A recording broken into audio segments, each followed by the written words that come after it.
உன்னத பாட்டு 8ஆம் அதிகாரம். ஆ, நீர் என் தாயின் பால் குடித்த என் சகோதரனை போலிருந்தீரானால் நான் உம்மை வெளியிலே சந்தித்து முத்தமிடுவேன். என்னை நிந்திக்கவும் மாட்டார்கள். நான் உம்மை கூட்டிக் கொண்டு என் தாயின் வீட்டுக்கு அழைத்து கொண்டு போவேன். நீர் என்னை போதிப்பீர். கந்த வர்க்கமிட்ட திராட்சை ரசத்தையும் என் மாதளம் பழ ரசத்தையும் உமக்கு குடிக்க கொடுப்பேன். அவர் இடது கை என் தலையின் கீழிருக்கும், அவர் வலது கை என்னை அணைக்கும்.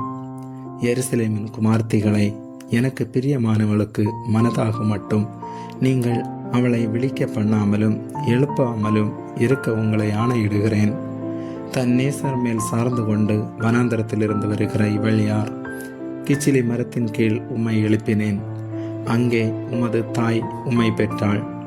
அங்கே உம்மை பெற்றவள் வேதனைப்பட்டு உம்மை பெற்றாள். நீர் என்னை உமது இருதயத்தின் மேல் முத்திரையைப் போலவும் உமது புயத்தின் மேல் முத்திரையைப் போலவும் வைத்து கொள்ளும். நேசம் மரணத்தைப் போல் வலிது, நேச வைராக்கியம் பாதாளத்தைப் போல் கொடிதாயிருக்கிறது.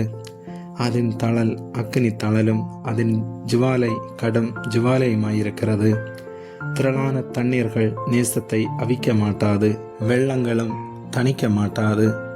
ஒருவன் தன் வீட்டிலுள்ள ஆஸ்திகளை எல்லாம் நேசத்துக்காக கொடுத்தாலும் அது முற்றிலும் அசட்டை பண்ணப்படும். நமக்கு ஒரு சிறிய சகோதரி உண்டு, அவளுக்கு ஸ்தனங்கள் இல்லை. நம்முடைய சகோதரியை கேட்கும் நாளில் அவளுக்காக நாம் என்ன செய்வோம்? அவள் ஒரு மதிலானால் அதன் மேல் வெள்ளி கோட்டையை கட்டுவோம்.